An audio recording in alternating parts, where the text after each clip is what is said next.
தானமாக அளிக்கும் பணத்தை ஒரு தேவைப்படும் நபருக்கு கொடுக்க நான் தேடிக்கொண்டிருந்தேன். அப்போது என் அம்மா கனவில் வந்து உன் சகோதரிக்கு உதவி செய் என்று சொன்னார். ஆனால் ஆச்சரியம் என்னவென்றால் என் சகோதரி மிகவும் செல்வந்தராகவும் மகிழ்ச்சியாகவும் இருந்தாள். ஒரு நாள் நான் திடீரென்று என் சகோதரியின் வீட்டிற்கு சென்றேன். சகோதரியை பார்த்ததும் எனக்கு அதிர்ச்சியாகிவிட்டது. ஏனெனில் இது தீபாவளி மாதம், அதன் கடைசி நாட்களில் நுழைந்திருந்த நாட்களின் கதை. நகரத்தின் சந்தைகளில் விளக்குகளின் திருவிழா இருந்தது. எங்கும் பரபரப்பாக இருந்தது. கடைகளில் கூட்டம் நிரம்பி வழித்தது. குழந்தைகளின் சிரிப்பொலி கேட்டது. தீபாவளிக்கான உடைகள் தேர்ந்தெடுக்கப்பட்டன. மேலும் எல்லா இடங்களிலும் நறுமணம் உள்ள உணவுகள் மணத்து கொண்டிருந்தன. ஆனால் என் இதயத்தில் ஒரு வினோதமான வெறுமை இருந்தது. ஏன் இந்த முறை மனதில் உற்சாகம் இல்லை என்று தெரியவில்லை. அந்த மாலை வழக்கம் போல் சிரித்தபடி பூஜை செய்த பிறகு நான் என் அறைக்கு சென்றேன். கையில் கால்குலேட்டர் இருந்தது. கண் மங்கலான வெளிச்சத்தில் கணக்கிட்ட போது தொகை சுமார் 25,000 இருந்தது. இந்த முறை இந்த தொகையை ஒரு தேவைப்படும் நபருக்கு கொடுத்து அவர்களின் தலைவிதியை மாற்றி அமைக்க வேண்டும் என்று என் மனதில் தோன்றியது. இந்த பணத்தின் மூலம் யாராவது ஒரு தொழிலை தொடங்கலாம். யாருடைய குழந்தைகள் பட்டினியாக தூங்காமல் இருக்கலாம். யாருடைய மனைவி அடுப்பை எரிக்க கதவை தட்டாமல் இருக்கலாம். நான் மனதுக்குள்ளேயே சில பெயர்களை யோசித்தேன். ஆனால் யார் மீதும் மனம் நிற்கவில்லை. ஒன்று, அவர்களுக்கு அவ்வளவு தேவை வெளிப்படையாக தெரியவில்லை, அல்லது அவர்கள் உண்மையிலேயே தேவைப்படுபவர்களா என்று சந்தேகம் வந்தது. நான் கவரை மூடினேன். விளக்கை அடைத்தேன். சோர்வுடன் படுக்கையில் படுத்தேன். இரவு வேளையில் ஒரு வினோதமான கனவு வந்தது. நான் ஒரு இருண்ட அறையில் அமர்ந்திருக்கிறேன். அறையின் சூழலில் சோகமும் பாரமும் சூழ்ந்திருக்கிறது. திடீரென்று கதவு திறக்கிறது. இப்போது இந்த உலகில் இல்லாத என் அம்மா மெதுவாக உள்ளே வருகிறார். அவர் முகம் சோர்வாக இருக்கிறது. கண்கள் கசிவுடன் உள்ளன. நான் அவர் காலடியில் சென்று அமர்ந்தேன். ஆனால் அவர் என்னை பார்க்கவில்லை. நான் கலக்கத்துடன் கேட்டேன், அம்மா, எல்லாம் சரியா? அவர் இவ்வளவுதான் சொன்னார். அமீர், அளிக்கும் பணத்தை உன் சகோதரி சமீராவிடம் கொடு. அவள் தேவைப்படுபவள். அவர் குரலில் ஏதோ ஒரு வலி இருந்தது. அது இதயத்தின் ஒரு மூலையில் இருந்து வந்தது போல. நான் ஏதோ சொல்ல போகும் போதே என் கண் விழித்தது. அறையில் இருட்டாக இருந்தது. மின்விசிறி ஓடிக்கொண்டிருந்தது. ஆனால் இதயம் வேகமாக துடித்துக் கொண்டிருந்தது. நெற்றியில் வியர்வை இருந்தது. மனதில் அம்மாவின் சோர்வான முகம் பதிந்திருந்தது. நான் திரும்பி படுத்தேன். ஆனால் தூக்கம் கண்களை விட்டு விலகி இருந்தது. மனதில் ஒரே ஒரு கேள்வி எதிரொலித்தது, சமீரா? ஆனால் அவள் நலமாகத்தானே இருக்கிறாள். அவளுக்கு எப்படி பணம் தேவை இருக்க முடியும்? என் சகோதரி சமீரா 2 அல்லது 3 மாதங்களுக்கு ஒரு முறை எங்கள் வீட்டிற்கு வருவாள். வரும்போதெல்லாம் குழந்தைகளுக்காக பொம்மைகள் கொண்டு வருவாள். எனக்கு ஒரு சட்டை, மனைவிக்கு வளையல்கள். அவள் எப்போதும் சிரித்துக் கொண்டிருப்பாள். அண்ணா, கவலைப்படாதீர்கள், எல்லாம் கடவுளின் செயல் என்று சொல்வாள். கடைசியாக அவள் வந்தபோது நான் சாப்பிட சொன்னேன். சாப்பிட்டு விட்டேன் அண்ணா, பசிக்கவில்லை என்று சொன்னது எனக்கு நினைவிருக்கிறது. ஆனால் அப்போதும் அவள் கண்களில் ஒரு சோகம் இருந்தது. ஏதோ சொல்ல வேண்டும் என்று விரும்பியது போல. ஆனால் வார்த்தைகள் உதவவில்லை. அவள் பார்வை என் மீது நிலைத்திருந்தது. என் உள்ளே எதையோ தேடுவது போல. சமீரா பெரும்பாலும் அமைதியாக இருப்பாள் என்று எனக்கு நினைவிருக்கிறது. அவள் பேசினாலும் அவள் பேச்சில் ஒரு மகிழ்ச்சியான பெண்ணின் கண்களில் இருக்கும் கவலையற்ற பிரகாசம் இருக்காது. அவள் கண்களில் ஏதோ இருந்தது, ஒரு சுமையை சுமப்பது போல. ஆனால் எந்த புகாரும் இல்லாமல் அவள் என்னை பார்க்கும்போது பார்த்து கொண்டே இருப்பாள். என் உள்ளே எட்டி பார்க்க விரும்புவது போல. ஒருவேளை எதையாவது சொல்ல விரும்பி இருக்கலாம், ஆனால் சொல்ல முடியாமல் இருந்திருக்கலாம். நான் என்னை நானே சமாதானப்படுத்திக் கொண்டேன். இல்லை, இது என் பிரம்மை.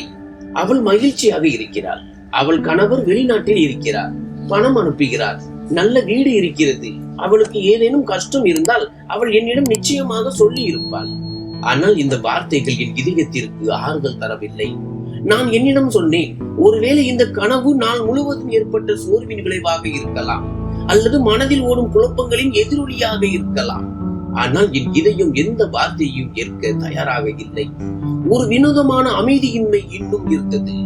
காலையில் பூஜை செய்தேன். மீண்டும் தானம் அளிக்கும் பணத்தின் கவரை வெளியே எடுத்தேன். அதே எண்கள், அதே பணம். ஆனால் இதயம் வேறு ஏதோ விரும்பியது. அந்த கனவுக்கு நெருக்கமான ஒன்று. காலை உணவின் போது என் மனைவி மாலதியிடம் முந்தைய இரவு கனவை பற்றி சொன்னேன். அம்மா கனவில் வந்து தானம் அளிக்கும் பணத்தை சமீராவுக்கு கொடு என்று சொன்னார்கள். மாலதி சிரித்துக் கொண்டே சொன்னால், நீங்களும் தானா? கனவுகளிலும் கூட யோசிக்கிறீர்கள். சமீரா மிகவும் மகிழ்ச்சியாக இருக்கிறாள். அவள் கணவர் வெளிநாட்டில் இருக்கிறார். ஒவ்வொரு மாதமும் பணம் அனுப்புகிறார். நல்ல வீடு, நல்ல வாழ்க்கை. நீங்கள் தேவையில்லாமல் கவலைப்படுகிறீர்கள். நான் அந்த பேச்சை அங்கேயே நிறுத்திவிட்டேன். ஆனால் என் இதயத்திற்குள் ஏதோ சத்தமாக அலறியது. ஒரு இருண்ட அறையில் அம்மாவின் அதே குரல் எதிரொலித்தது போல. சமீராவுக்கு கொடு, அவள் ஏழை. நாள் எப்படியோ கடந்து சென்றது. அலுவலகம் சென்றேன், வேலை செய்தேன். ஆனால் என் மனம் அங்கேயே நின்றது. மாலையில் அதே கனவு மீண்டும் வந்தது. அதே அறை, அதே அம்மா, அதே கசியும் கண்கள், அதே வார்த்தை, தானமளிக்கும் பணத்தை சமீராவுக்கு கொடு. இப்போது நான் உண்மையிலேயே கலக்கம் அடைந்தேன். ஒரே கனவு, அதுவும் இவ்வளவு தெளிவாக 2 முறை. உண்மையில் ஏதேனும் என் கண்ணில் இருந்து மறைந்திருக்கிறதா? என் சகோதரியை என்னால் புரிந்து கொள்ள முடியவில்லையா? அவள் ஏதேனும் கஷ்டத்தில் இருக்கிறாளா? நான் அதை பார்க்க முடியவில்லையா? அல்லது பார்க்க விரும்பவில்லையா? இரவு முழுவதும் புரண்டு படுத்தேன். அடுத்த நாள் காலையில் நான் எதையாவது செய்ய முடிவு செய்தேன். கனவுகளின் மீது மட்டுமல்ல, யதார்த்தத்தின் மீதும் கவனம் செலுத்துவேன் என்று எனக்கு நானே வாக்குறுதி அளித்துக் கொண்டேன். உண்மையை தெரிந்து கொள்ள முதல் படி இதுதான்.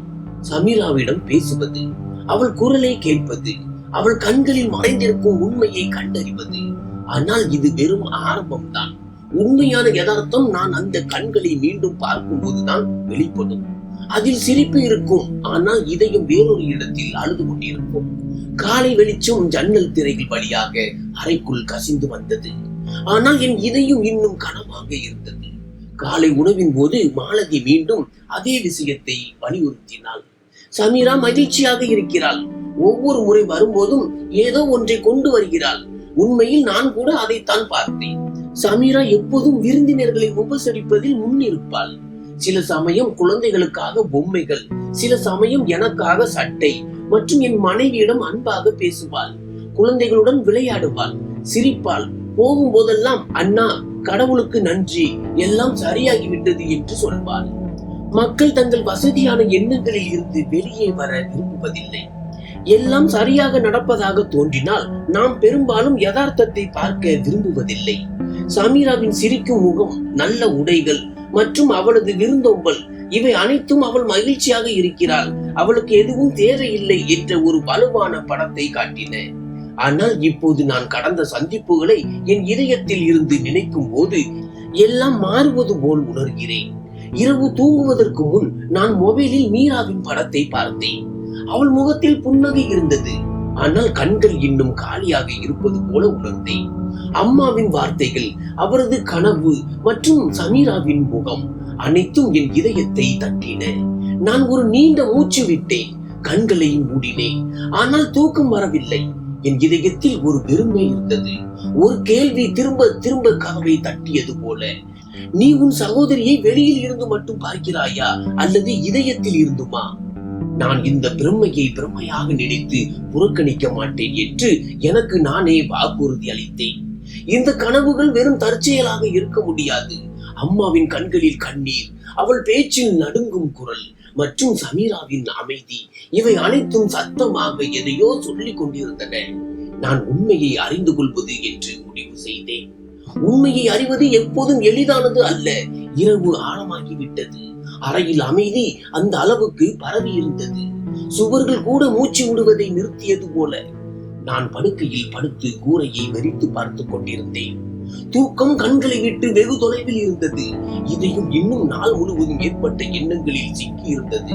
சமீராவின் அந்த பார்வைகள், அம்மாவின் குரல் மற்றும் கனவில் தோன்றிய இருள் திரும்ப திரும்ப என் மனதை பாதித்தது. நான் திரும்பி படுத்தேன், தலையணையை சரி செய்தேன், கண்களை மூடினேன். இன்று அமைதியான தூக்கம் வரட்டும் என்று என் இதயத்திற்கு சொன்னேன். ஆனால் நான் தூக்கத்தின் பிடியில் செல்ல ஆரம்பித்த போது அதே காட்சி மீண்டும் வந்தது. மீண்டும் அதே கனவு, அதே பழைய அறை, அதே துக்கம் நிறைந்த அமைதி. அதில் அம்மாவின் அழுகுரல் மட்டும் கேட்டது. அவர் என் முன் நின்றார், தலையை குனிந்து, கண்களில் ஈரத்துடன். அவர் குரல் முன்பை விடவும் அதிகமாக உடைத்தது. அமீர், என் குழந்தைக்கு அவளுடைய உரிமையை கொடு.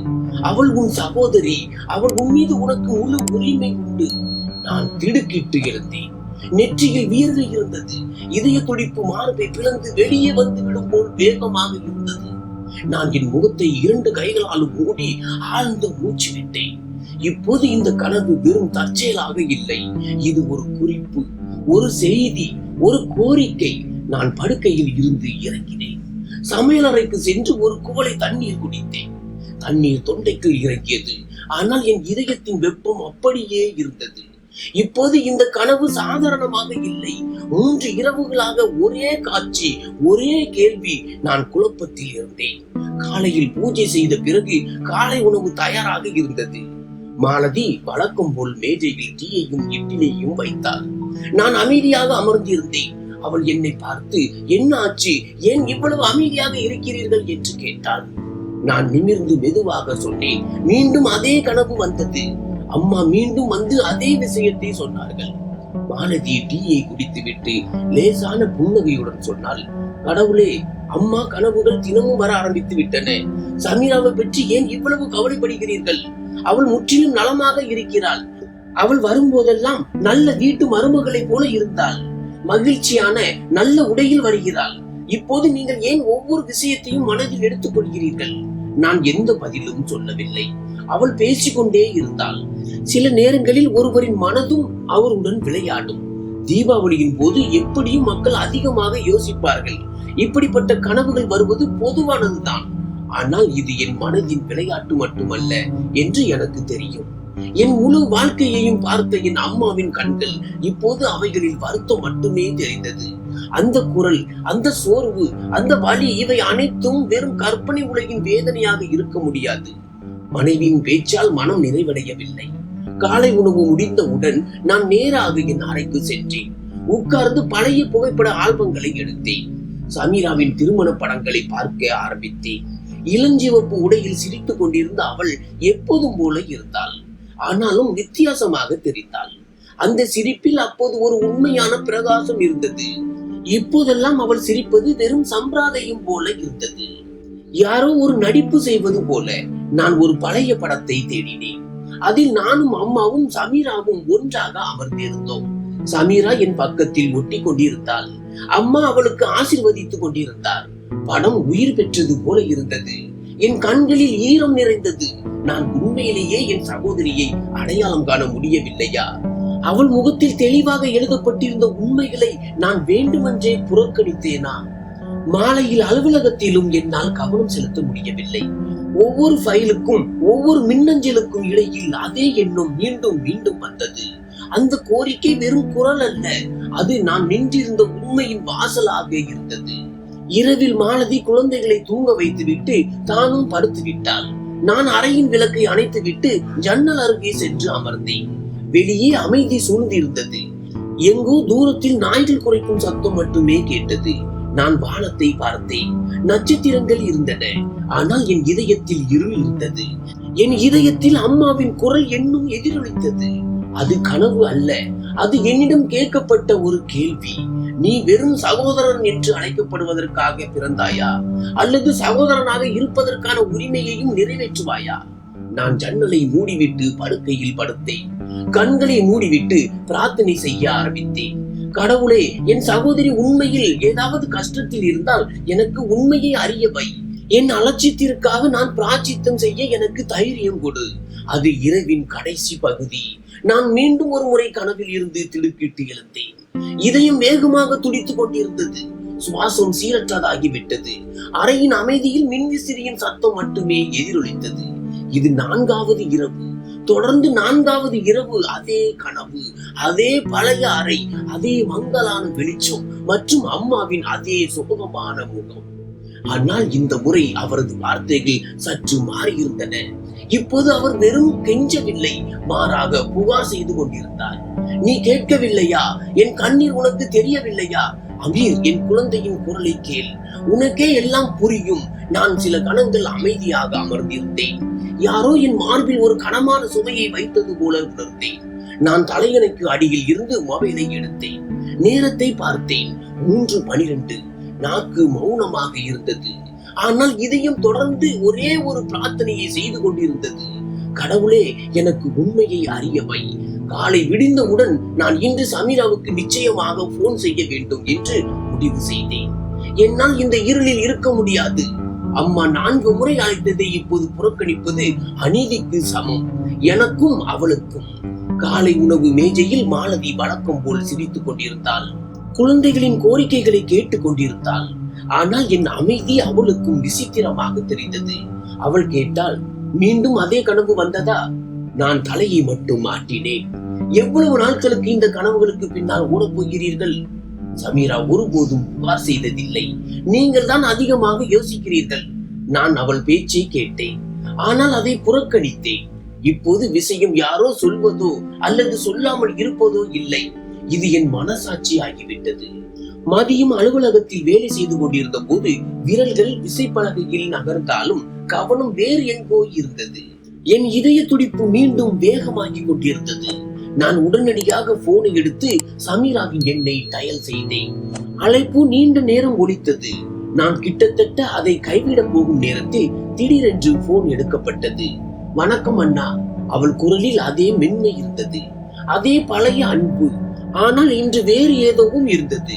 ஒரு லேசான நடுக்கம் இருந்தது, வார்த்தைகள் தடுமாறுவது போல. ஹலோ சமீரா, எப்படி இருக்கிறாய்? நான் சிரிப்பை மறைத்துக் கொண்டு கேட்டேன்.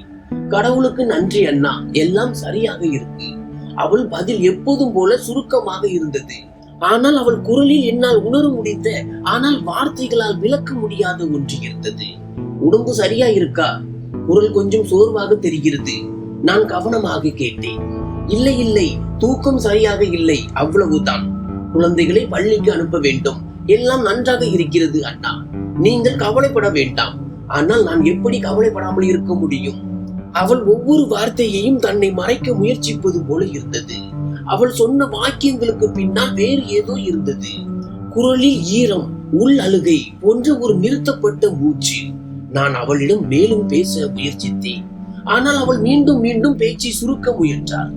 உங்கள் நாள் கெட்டுவிட வேண்டாம் அண்ணா, நான் பிறகு பேசுகிறேன். குழந்தைகளை பார்க்க வேண்டும், வை. நான் போனை வைத்தேன்.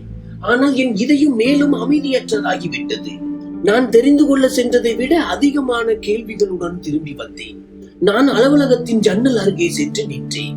வெளியே சாலையில் மக்கள் அவரவர் வாழ்க்கையில் மும்முரமாக இருந்தனர். ஒருவருக்கு மற்றவரின் கஷ்டம் தெரியவில்லை. ஒருவேளை தெரிந்தாலும் நம்புவது எளிதல்ல. சமீராவின் குரல் இன்னும் என் காதுகளில் ஒலித்தது. அந்த ஈரத்தை என்னால் புறக்கணிக்க முடியவில்லை. அது அம்மாவின் கனவில் அவரது கண்களில் இருந்த அதே ஈரம். எல்லாம் ஒன்றோடு ஒன்று இணைந்தது போல. அந்த குரல், அந்த கண்கள் அனைத்தும் ஒரே உண்மையை சுட்டி காட்டின. நான் என்னையே கேட்டுக்கொண்டேன். அவள் எல்லாம் சரியா இருக்கு என்று சொல்வதால் நான் உண்மையிலேயே அவள் பேச்சை நம்ப வேண்டுமா? அலுவலகம் முடிந்த பிறகு சாலையோரத்தில் நடந்து கொண்டிருந்த போது நான் பாக்கெட்டில் கையை வைத்து தானம் செய்ய வேண்டிய பணத்துடன் இருந்த கவரை எடுத்தேன். 25,000 ரூபாய். நான் அதை உற்று பார்த்தேன். முதல் முறையாக அதை அடையாளம் காண்பது போல. இந்த தொகை இப்போது ஒரு நாள் பொறுப்பு மட்டுமல்ல, இது என் அம்மாவின் அழைப்பு, என் சகோதரியின் அமைதிக்கான பதில் மற்றும் என் பொறுப்பின் சுமை. வீட்டிற்கு சென்றதும் நான் என் மனைவியிடம் முக்கிய அறையில் சொன்னேன். நான் முடிவு செய்து விட்டேன். இந்த தொகையை சமீராவுக்கு கொடுப்பேன். அவள் அதிர்ச்சி அடைந்தாள், ஆனால் எதுவும் பேசவில்லை. ஒருவேளை என் குரலின் தீவிரத்தன்மை அவளை அமைதியாக்கி இருக்கலாம். நான் அறைக்குள் சென்று அந்த கவரை மேஜின் மீது வைத்தேன். என் இதயத்தில் ஒரு உறுதியான நோக்கம் உருவானது. இனி தாமதம் இருக்காது. நான் இனி உண்மையிலிருந்து விலகி செல்ல மாட்டேன். அந்த மாலை எல்லாம் சாதாரண நாட்களை போலவே இருந்தது. ஆனால் என் உள்ளே இருந்த ஒரு போர் முடிவுக்கு வந்திருந்தது. அந்த குழப்பம், அந்த கேள்வி, அந்த அமைதியின்மை அனைத்தும் இப்போது ஒரு நோக்கமாக மாறியிருந்தன. இரவில் தூங்குவதற்கு முன் அதே கனவு மீண்டும் வந்தது. ஆனால் இந்த முறை காட்சி மாறியிருந்தது. அம்மா இனி அந்த பழைய அறையில் இல்லை. அவர் ஒரு தோட்டத்தில் இருந்தார். வெள்ளை துணிகளில் கைகள் பிரார்த்தனைக்காக உயர்த்தப்பட்டு அவரது முகத்தில் இந்த முறை அமைதி இருந்தது. நான் கனவில் அவர் அருகில் சென்ற போது அவர் சிரித்துக் கொண்டே சொன்னார், அமீர், நீ கண்டுபிடித்ததற்கு நன்றி. நான் திடுக்கிட்டு எழுந்தேன்.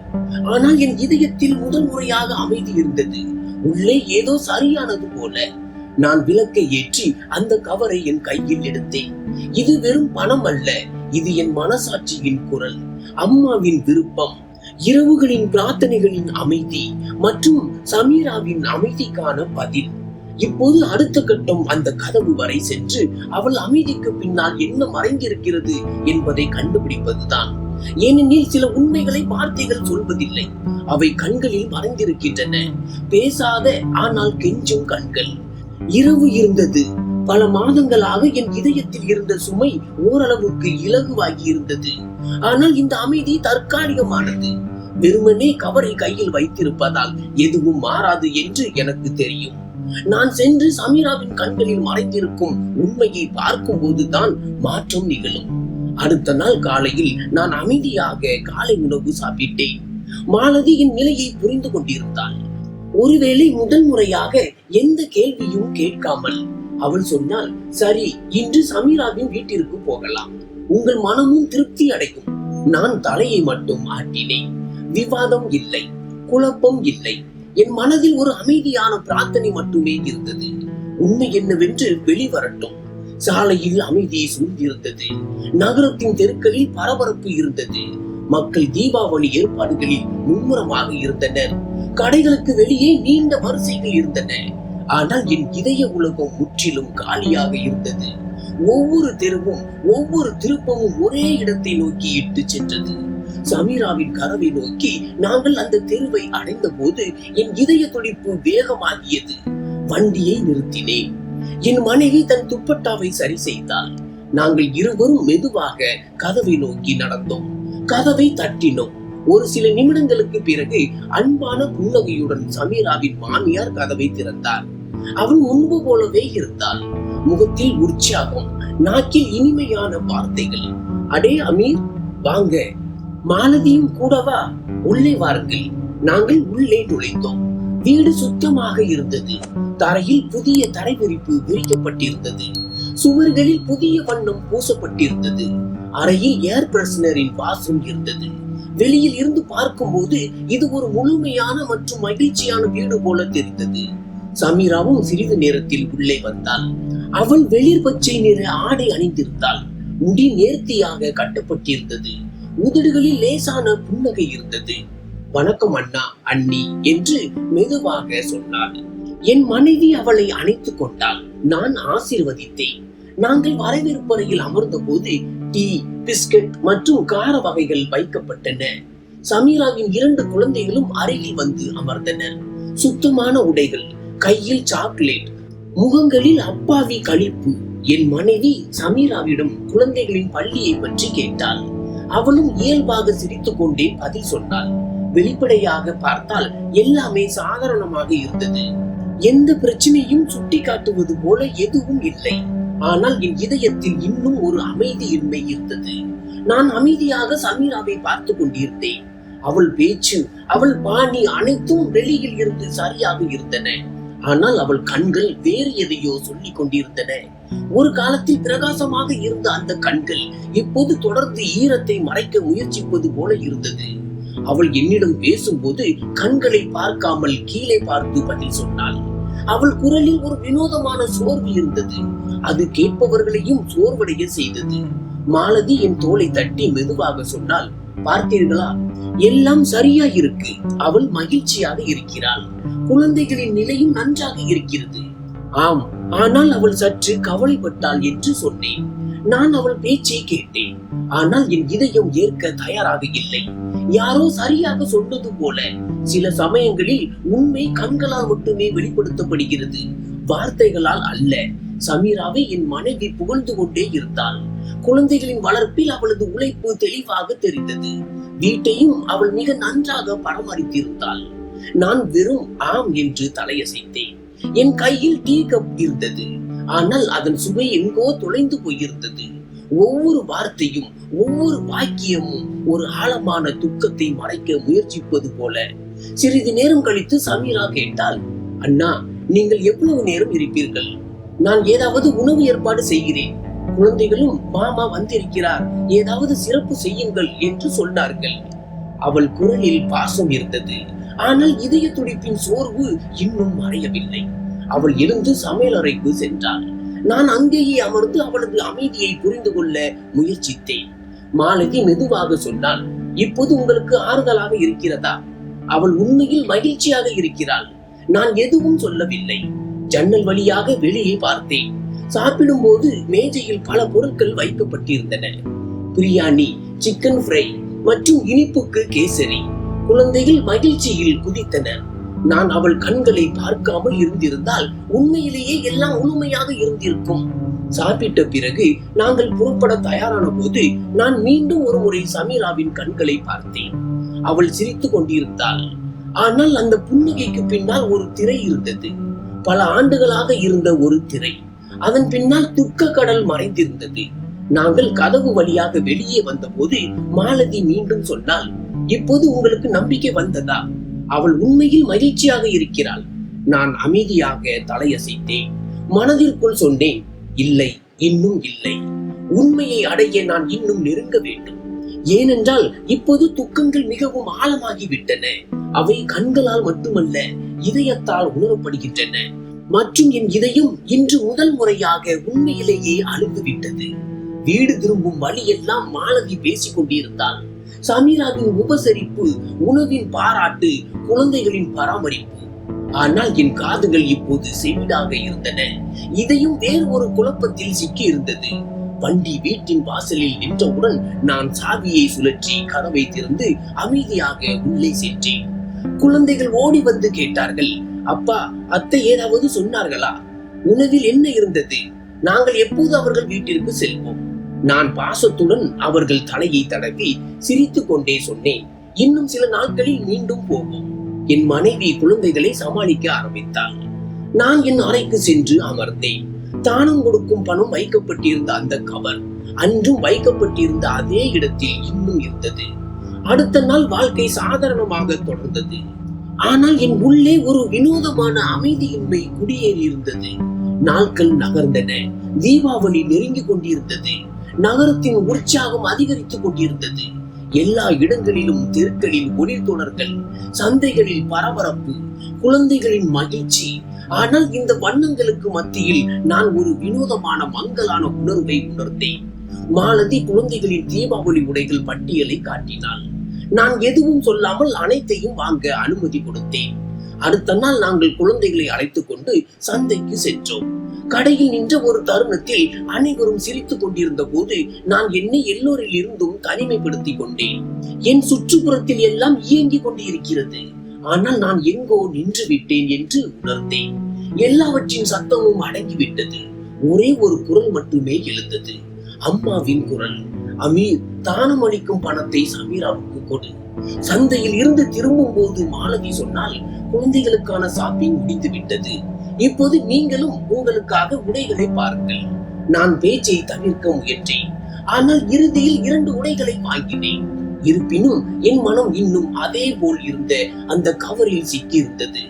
இரவில் நான் மொட்டை மாடிக்கு சென்று அமர்ந்தேன். வானத்தில் நட்சத்திரங்கள் இருந்தன.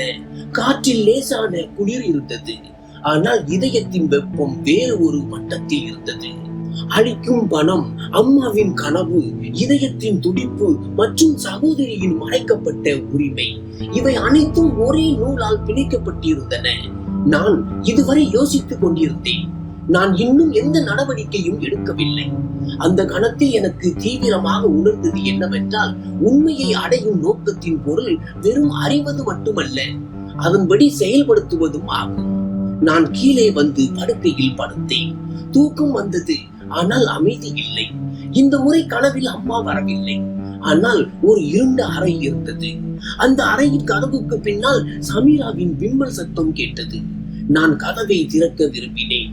ஆனால் என் கைகள் தயங்கின. ஏதோ ஒரு சக்தி என்னை பின்னால் இழுத்தது.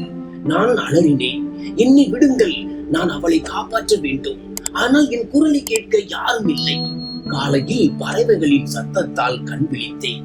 இதயம் வேகமாக துடித்தது. பெரியவர்கள் கோவிலுக்கு சென்று கொண்டிருந்தனர். என் மனதில் ஒரு வினோதமான அமைதி இருந்தது. ஒருவேளை இப்போது நான் அமைதியாக இருக்க போவதில்லை என்பதாலோ என்னவோ, இப்போது நான் சமீராவின் கதவு வரை சென்று உண்மையை கேட்கவும் உண்மையை சொல்லவும் தயாராக இருந்தேன். அப்போது என் மனதில் ஒரு புதிய உணர்வு பிறந்தது. மறக்கப்பட்ட ஒரு உண்மை தலை தூக்கியது. பல ஆண்டுகளுக்கு பிறகு யாரோ அதை மீண்டும் எழுப்பியது போல. இது சில ஆண்டுகளுக்கு முன்பு நடந்தது. அப்பா இருந்தபோது அப்பாவின் சொத்துக்களை பிரிக்கும் நேரம் வந்தபோது நான் ஆழமான பொருளாதார நெருக்கடியில் போராடி கொண்டிருந்தேன். என் தொழில் ஸ்தம்பித்து போயிருந்தது. கடன்கள் அதிகரித்து கொண்டிருந்தன. எல்லா கதவுகளும் அடைக்கப்பட்டது போல உணர்ந்தேன். அப்போது நான் என் சகோதரி சமீராவை ஒரு பக்கம் அழைத்து சென்று மென்மையான குரலில் என் நிலையை சொன்னேன். என் குரலில் ஒருவேளை நடுக்கம் இருந்திருக்கலாம். ஏனென்றால் நான் மிகவும் பலவீனமாக உணர்ந்தேன். தன் சகோதரி முன் நிராதரவான ஒரு சகோதரன். சமீரா என் பேச்சை கவனமாக கேட்டாள். பிறகு லேசான புன்னகையுடன் சொன்னாள், அண்ணா, எனக்கு மிகப்பெரிய சொத்து உங்கள் அமைதிதான். என் பங்கால் உங்கள் சுமை குறைய முடியுமானால் அந்த பங்கு என்னுடையது அல்ல, உங்களுடையதுதான். எனக்கு எதுவும் வேண்டாம். அந்த நேரத்தில் என் இதயத்தில் இருந்த ஒரு பெரிய சுமை குறைந்தது போல உணர்ந்தேன். நான் கடவுளுக்கு நன்றி சொன்னேன். சமீராவை வாழ்த்தினேன். அந்த தருணம் எனக்கு ஒரு வரப்பிரசாதத்தை விட குறைவாக இல்லை.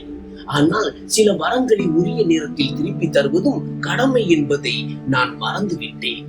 இப்போது பல ஆண்டுகளுக்கு பிறகு என் வாழ்க்கை மீண்டும் சீரடைந்து விட்டது. தொழில் நன்றாக நடக்கிறது. வீட்டில் நிம்மதி இருக்கிறது. குழந்தைகள் நல்ல கல்வி பெறுகிறார்கள். வாகனங்கள் இருக்கின்றன. வசதி இருக்கிறது. என் வாழ்க்கைக்கு ஒரு காலத்தில் ஆதரவாக இருந்த அந்த ஒரு தருணத்தை நான் மறந்துவிட்டேன்.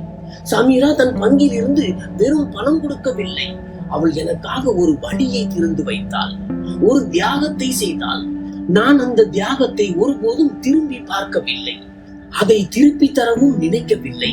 இப்போது இந்த எண்ணம் என் இதயத்தில் ஒரு முல்லை போல குத்த ஆரம்பித்தது. என் மனசாட்சி பேசியது, நீ சமீராவின் பங்கை எடுத்து உன் வாழ்க்கையை செழுமைப்படுத்தினாய். அதற்கு பதிலாக அவளுக்கு என்ன கொடுத்தாய்? வெறும் அமைதி. தானமளிக்கும் பணத்திற்கான கவரி வைத்திருந்த தொகையால் நான் என்னை சமாதானப்படுத்த முயன்றேன். நான் நினைத்தேன், நிலைமைகள் மேம்பட்டால் எல்லாவற்றையும் திருப்பி தருவதாக நான் வாக்குறுதி அளித்தேன். ஆனால் உண்மை என்னவென்றால், நிலைமைகள் சரியான பிறகு நான் அந்த வாக்குறுதியை மறந்துவிட்டேன்.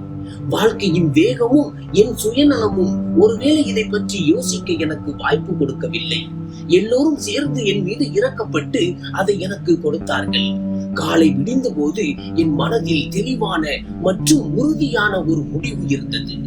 இப்போது வெறும் தானம் அளிக்கும் பணம் அல்ல, நான் சமீராவின் உரிமையையும் திருப்பி தருவேன். ஒரு சகோதரனின் கடமையாகிய அந்த மரியாதை, அந்த அமைதி மற்றும் அந்த உணர்வை அவளுக்கு திருப்பி தருவேன். என் மனைவி காலை உணவை பரிமாறும் போது கேட்டாள், இன்று நீங்கள் மிகவும் அமைதியாக இருக்கிறீர்கள், எல்லாம் சரியா? நான் முதல் முறையாக நிமிர்ந்து கடுமையாக பேசினேன். இன்று நான் சமீராவின் உரிமையை திருப்பி தரப்போகிறேன். வெறும் தானம் அளிக்கும் பணம் மட்டுமல்ல, பல ஆண்டுகளுக்கு முன்பு அவள் எனக்காக தன் பங்கை விட்டு கொடுத்த அந்த பகுதியையும். என் மனைவி ஆச்சரியத்துடன் பார்த்தாள். அந்த பேச்சை கேட்க அவள் தயாராக இல்லை என்பது போல. ஆனால் அவள் எதுவும் சொல்லவில்லை.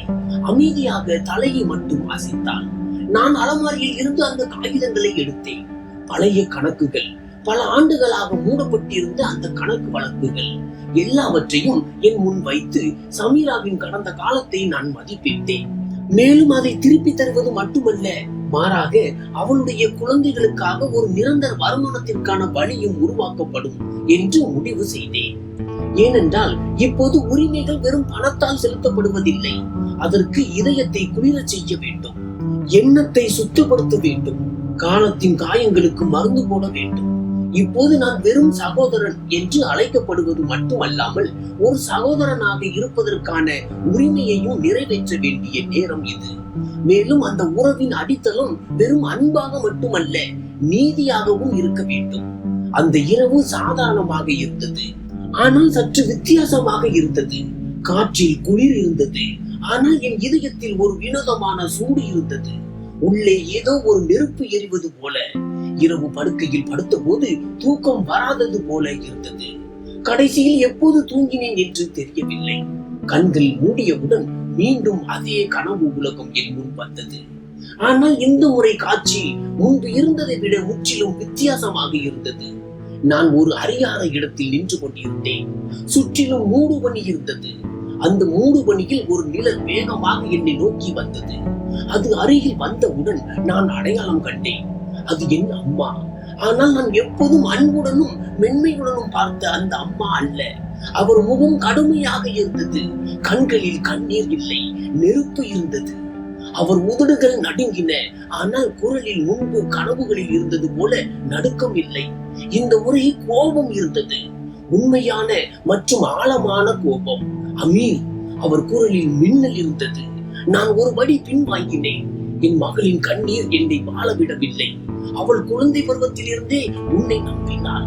இளமையில் உனக்கு ஆதரவு கொடுத்தாள். இப்போது நீ அவளை புறக்கணித்து விட்டு உலகின் பகட்டில் துளைத்து விட்டாய். நான் ஏதோ சொல்ல போகும் போதே அவர் கையை உயர்த்தி என்னை அமைதியாக்கினார். போதும், நீ என் கண் முன்னால் என் மகள் அமைதியாக உடைவதை பார்த்தாய். எதுவும் செய்யவில்லை. அவளது பங்கை ஆக்கிரமித்தாய். அவளது அமைதியை பலவீனமாக கருதினாய். இப்போது ஒரு கவரை கொடுத்து விட்டு எல்லாவற்றையும் திருப்பி தந்து விட்டாய் என்று நினைக்கிறாயா? என் நாக்கு அடைபட்டது போல இருந்தது.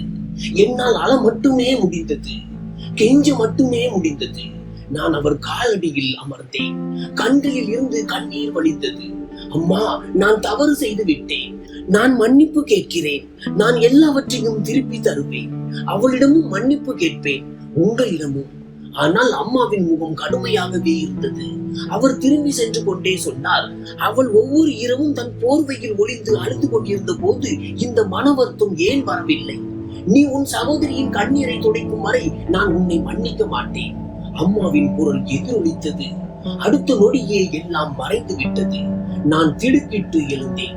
இதையும் மிக வேகமாக துடித்துக் கொண்டிருந்தது. மார்பை பிளந்து வெளியே வந்து விடும் போல. சுவாசம் கட்டுப்பாடில்லாமல் இருந்தது. நெற்றி வியர்வையில் நனைந்திருந்தது.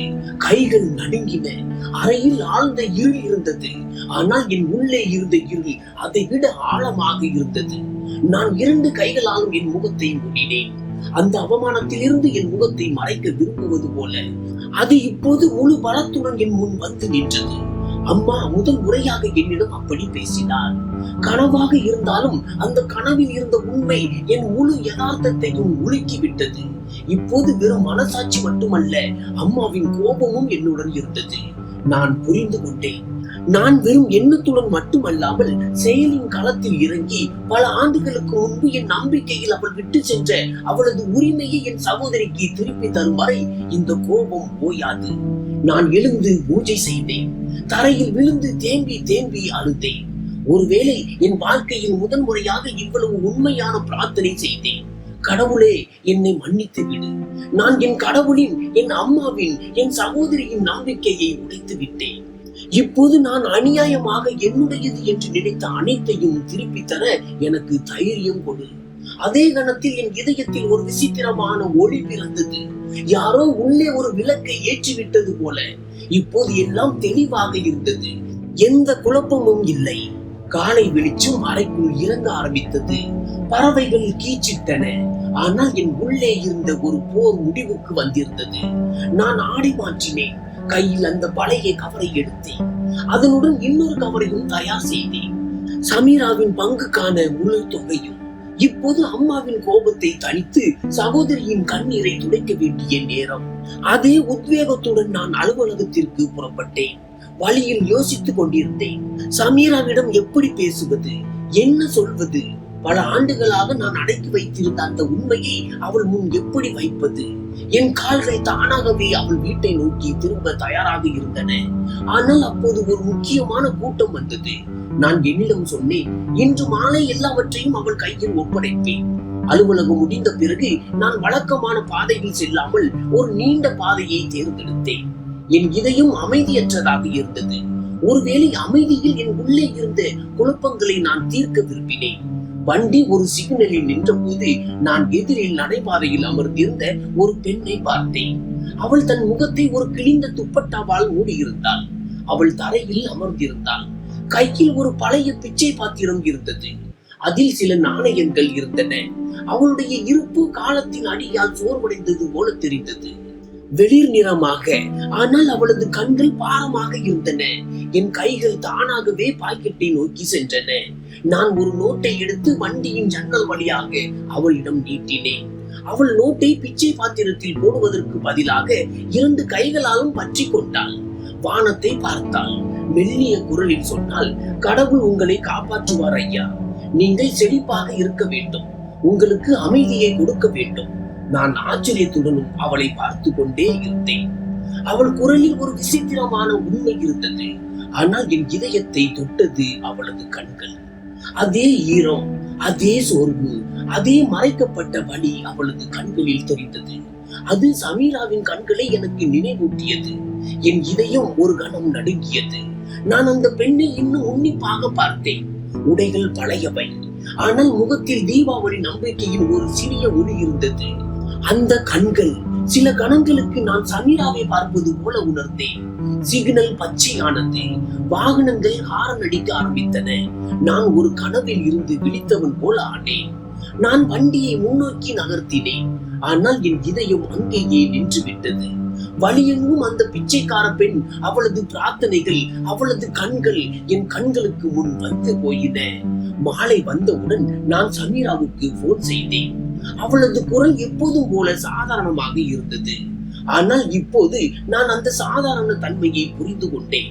சில சம்பிரதாய பேச்சுக்களுக்கு பிறகு நான் மெதுவாக கேட்டேன், சமீரா, எல்லாம் சரியா இருக்கா? என் மனது இன்றும் மிகவும் கவலைப்படுகிறது. சில நொடிகள் அமைதி இருந்தது. பிறகு அவள் சிரித்துக் கொண்டே சொன்னாள், கடவுளுக்கு நன்றி அண்ணா, எல்லாம் சரியா இருக்கு. நீங்க ஏன் கவலைப்படுறீங்க? ஆனால் நான் அதே ஈரம், அதே நடுக்கம், அதே அடக்கி வைக்கப்பட்ட கண்களை உணர்ந்தேன். இப்போது அவள் என் சகோதரி அல்ல, மாறாக ஒரே காட்சியை திரும்ப திரும்ப நடிக்கும் ஒரு பாத்திரமாகிவிட்டாள். எல்லாம் சரியா இருக்கு, எல்லாம் நல்லதுதான். ஆனால் இப்போது நான் இந்த வாக்கியங்களை கேட்டு அமைதியாக இருக்க போவதில்லை. சமீரா, நான் நாளை வருகிறேன். உன்னிடம் முக்கியமான விஷயம் பேச வேண்டும். ஆமாம், அம்மாவை கனவில் பார்த்தேன். அவர் மிகவும் கோபமாக இருந்தார். அவள் முற்றிலும் அமைதியாகி விட்டாள். பல ஆண்டுகளாக கேட்க விரும்பிய ஒன்றை அவள் கேட்டது போல. பிறகு ஒரு மெல்லிய மூச்சு விடும் சத்தம் கேட்டது. யாரோ அடக்கத்திற்கு பிறகு முதல் முறையாக மூச்சு விட்டது போல. சரி அண்ணா, வந்து போங்கள். போன் துண்டிக்கப்பட்டது. ஆனால் என் இதயத்தில் ஒரு புயல் கிளம்பியது. இன்று பார்த்த அந்த பிச்சைக்காரியும் சமீராவின் குரலும் ஒன்றோடொன்று இணைந்திருந்தன. என் மனதில் ஒரு எண்ணம் திரும்ப திரும்ப வந்து கொண்டிருந்தது. அந்த பெண், அந்த பிச்சைக்காரி உண்மையில் சமீராவாக இருக்க முடியுமா? அது உண்மையா? இல்லை, அது எப்படி சாத்தியம்? அவள் மாமியார், அவளது குழந்தைகள், அந்த வீடு, இதெல்லாம் மோசடியா? இது வெறும் வெளிவேசமா? என் கைகள் நடுங்க ஆரம்பித்தன. நான் அந்த 2 கவரையும் மீண்டும் வெளியே எடுத்தேன். பல ஆண்டுகளாக என் கண் முன்னால் இருந்தும் மறைந்திருந்த அந்த உண்மையை, திரையை கிழித்து எதிர்கொள்ள வேண்டிய நேரம் வந்துவிட்டது. நான் சமீராவிடம் அல்ல, என்னிடம் தான் உண்மையை சொல்ல வேண்டும். அந்த உண்மை வெறும் வார்த்தைகளால் செலுத்தப்படுவதில்லை. அது காலடிகளால், எண்ணத்தால் மற்றும் கண்களால் செலுத்தப்படுகிறது. நாளை நான் போகிறேன். ஆனால் இந்த முறை ஒரு சகோதரனாக மட்டுமல்ல, தன் சகோதரியிடம் இருந்து பறித்த உண்மையை அவளுக்கு திருப்பி தரப்போகும் ஒரு குற்றவாளியை போல. நாள் முழுவதும் என் மனதில் ஒரே ஒரு கேள்வி சுழன்று கொண்டிருந்தது. அந்த பிச்சைக்காரி உண்மையிலேயே சமீராவாக இருக்க முடியுமா? அந்த கருத்தில் இருந்து நான் விலகி செல்ல எவ்வளவு முயன்றேனோ அவ்வளவு அது என் இருப்பை சூழ்ந்தது. மாலை சாய ஆரம்பித்ததும் என் இதய துடிப்பு மேலும் அதிகரித்தது. நான் 2 கவரையும் பாக்கெட்டில் வைத்துக் கொண்டேன். வண்டியை எடுத்து நேராக சமீராவின் பகுதிக்கு சென்றேன். வழியில் ஒவ்வொரு முகமும், ஒவ்வொரு நிழலும் எனக்கு பழக்கமானதாக தெரிந்தது. ஒவ்வொரு பிச்சைக்காரிலும் நான் சமீராவின் பின்பத்தை காண ஆரம்பித்தேன். சமீராவின் பகுதி வந்தவுடன் என் இதயம் கட்டுப்பாட்டை இழந்தது. மீண்டும் அதே நடைபாதை, அதே பழைய சுவர். ஆம், அதே பிச்சைக்காரி போர்வையில் சுற்றப்பட்டு குனிந்து கையில் பிச்சை பாத்திரத்துடன். ஆனால் இன்று நான் ஒரு அமைதியான வேடிக்கை பார்ப்பவனாக கடந்து செல்ல போவதில்லை. நான் வண்டியை சிறிது தூரத்தில் நிறுத்தினேன்.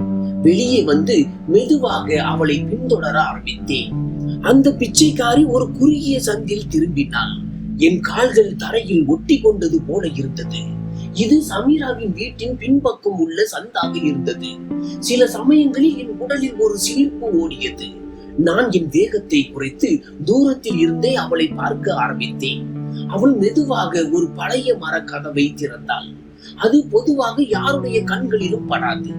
அவள் உள்ளே சென்றாள். கதவை முழுவதுமாக மூடவில்லை.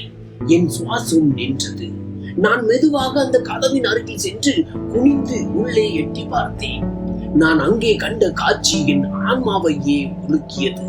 சமீரா, என் சகோதரி, அங்கேயே அமர்ந்திருந்தாள். அதே பிச்சைக்காரியாகிவிட்டாள். கிழிந்த பழைய ஆடைகளில் போர்வையால் முகத்தை மூடி தரையில் அமர்ந்து அழுது கொண்டிருந்தாள். எதிரில் அவன் மகன் அமர்ந்திருந்தான். அவன் கன்னங்களில் தூசி படிந்திருந்தது. அவன் கண்களில் பசியும் குரலில் உதவியற்ற தன்மையும் இருந்தது. என் கண்களை என்னால் குறைக்க முடியவில்லை. அம்மா, இந்த தீபாவளிக்கும் பருப்பு சாதம் மட்டும்தானா இருக்கும்? சமீரா அவனை மார்போடு அணைத்துக் கொண்டாள். தன் முகத்தை அவள் கூந்தலில் மறைத்தவாறு சொன்னால், பொறுமையாக இரு மகனே, கடவுள் நம் நிலைமையையும் மாற்றுவான். என் கண்களில் இருந்து கண்ணீர் வழிய ஆரம்பித்தது. நான் பயந்து கதவில் இருந்து பின்வாங்கினேன். என் இதயம் இனி துடிக்கவே போவதில்லை என்று தோன்றியது. இவள்தான் என் குழந்தைகளுக்காக பரிசுகளை கொண்டு வந்த சமீரா. ஒவ்வொரு முறையும் சிரித்துக் கொண்டே சந்திப்பவள். எல்லாம் சரியா இருக்கு அண்ணா என்று சொல்லியவள். இவள்தான் என் மனைவி மாலதி. அவளுக்கு எதற்கும் குறைவில்லை என்று சொன்ன சமீரா. ஆனால் உண்மை என்னவென்றால், அவள் பிச்சை எடுத்து தன் குழந்தைகளுக்கு பருப்பு சாதம் ஊட்டி கொண்டிருந்தாள். தீபாவளி அன்றும் என் கால்களில் உயிர் இல்லை. நான் அங்கேயே சுவரில் சாய்ந்து அமர்ந்தேன். அவள் தன் வாரிசுரிமை பங்கை என் பெயருக்கு மாற்றி கொடுத்த அந்த தருணம் எனக்கு நினைவுக்கு வந்தது. அப்போதும் அவள் இதைத்தான் சொன்னாள். அண்ணா, எனக்கு எதுவும் வேண்டாம், நீ மட்டும் மகிழ்ச்சியாக இருந்தால் போதும். ஆனால் இப்போது கேள்வி என்னவென்றால், நான் எப்படி மகிழ்ச்சியாக இருப்பது? அவளுடைய அமைதி, அவளுடைய கண்ணீர், அவளுடைய தியாகம் அனைத்தும் நசுக்கப்பட்டன. என் பாக்கெட்டில் அந்த 2 கவரும் இருந்தன. ஆனால் அவளுடைய துயரத்தை எந்த பணத்தாலும் ஈடு செய்ய முடியுமா? சிறிது நேரம் கழித்து நான் கதவை தட்டினேன். உள்ளே சில வினாடிகள் அமைதி இருந்தது. பிறகு கதவு லேசாக திறந்தது. சமீரா என்னை பார்த்தாள். அவள் முகம் வெளிரி போனது. அவள் அதிர்ச்சியுடன் பின்வாங்கினாள். சீக்கிரம் போர்வையை சரி செய்தாள். பழைய ஆடைகளை மறைக்க ஆரம்பித்தாள். அண்ணா, நீங்கள்... நான் எதுவும் சொல்வதற்கு முன் உள்ளே சென்றேன். அவள் குழந்தை என்னை பார்த்து ஈரமான கண்களுடன் தன் தாயின் பின்னால் மறைந்தான். சமீரா திரும்ப திரும்ப ஏதோ சொல்ல முயற்சித்துக் கொண்டிருந்தாள். ஆனால் வார்த்தைகள் அவளுக்கு உதவவில்லை. நான் அவளை அமரும்படி சைகை செய்தேன். அப்போது அவள் தன் முழு கதையையும் சொன்னாள். சில வருடங்களுக்கு முன்பே அவள் கணவர் பணம் அனுப்புவதை நிறுத்திவிட்டார். காரணம், அவர் வெளிநாட்டில் வேறொரு திருமணம் செய்து நிரந்தரமாக அங்கேயே தங்கிவிட்டார் என்று தெரிய வந்தது. அவர் எங்களையும் தன் அம்மாவையும் புறக்கணித்து விட்டார். எனக்கு வேறு வழி தெரியவில்லை. வேறு வேலையும் தெரியாது. தன் குழந்தைக்காகவும் குடும்பத்திற்காகவும் இந்த வழியை வெட்கத்துடன் செய்து வருவதாக கூறினாள். என் மூச்சு ஒரு கணம் நின்று விட்டதாக உணர்ந்தேன். இப்போது எதுவும் சொல்லாதே சமீரா, எனக்கு எல்லாம் தெரிந்து விட்டது.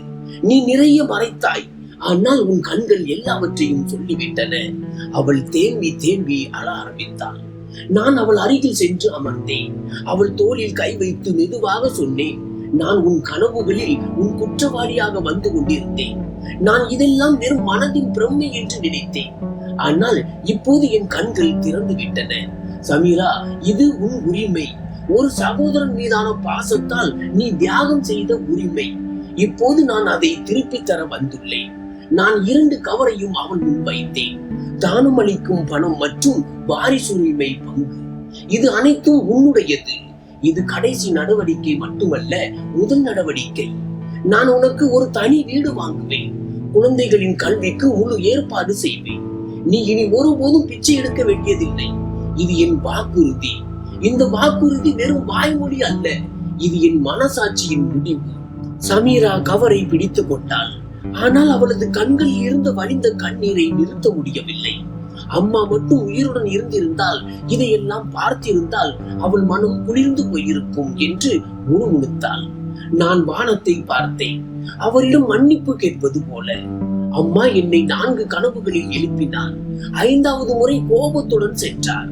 ஆனால் அவரது ஒவ்வொரு கனவும், ஒவ்வொரு கோபமும் என் கண்களை திறப்பதற்காகத்தான். அறையில் குழந்தைகளின் அப்பாவி குரல்கள் மட்டுமே எதிரொலித்தன. அவர்கள் இதுவரை ஒருவேளை சாப்பாட்டிற்காக தன் தாயின் முகத்தையே பார்த்து கொண்டிருந்தனர். நான் அவர்களை அணைத்து மார்போடு சேர்த்து கொண்டேன். இன்றுதான் உன் கைகள் காலியாக இருக்கும் கடைசி நாள். அடுத்த தீபாவளி நீ புதிய ஆடைகளை அணிவாய், நல்ல உணவை சாப்பிடுவாய். சமீரா தலையை குடித்தாள். ஒருவேளை நன்றி சொல்லிக் கொண்டிருந்தாள், ஒருவேளை அம்மாவின் ஆன்மாவிற்கு வணக்கம் சொல்லிக் கொண்டிருந்தாள். நான் எழுந்தேன். போகும்போது கதவில் இருந்து திரும்பி சொன்னேன், இனி உன் கண்களில் அந்த பழைய ஈரத்தை நான் பார்க்க விரும்பவில்லை. சமீரா, இப்போது நீ வெறும் சகோதரி அல்ல, ஒரு தாய், ஒரு மரியாதை, எல்லாவற்றிற்கும் மேலாக ஒரு மனிதன். உன் ஒவ்வொரு வழியும் என்னுடையதுதான். அதை நான் பல ஆண்டுகளாக புறக்கணித்தேன். இப்போது அதெல்லாம் என் வாழ்க்கையின் ஒரு பகுதியாக மாறும். நான் வெளியே வந்தபோது வானம் தெளிவாக இருந்தது. லேசான குளிர்ந்த காற்று என் முகத்தை தொட்டது. யாரோ என் இதயத்தில் கை வைத்து மன்னிப்பு ஏற்கப்பட்டது என்று சொன்னது போல கதை முடிந்தது. ஆனால் உண்மை என்னவென்றால், தானம் என்பது சில நாணயங்களின் பெயர் மட்டுமல்ல. இது மனசாட்சியின் கடனை திருப்பி செலுத்தும் முதல் தவணை. மேலும் அதன் முதல் உரிமைக்காரர் நமக்கு மிக நெருக்கமானவர் தான். எனவே நண்பர்களே, இதுதான் இன்றைய கதை.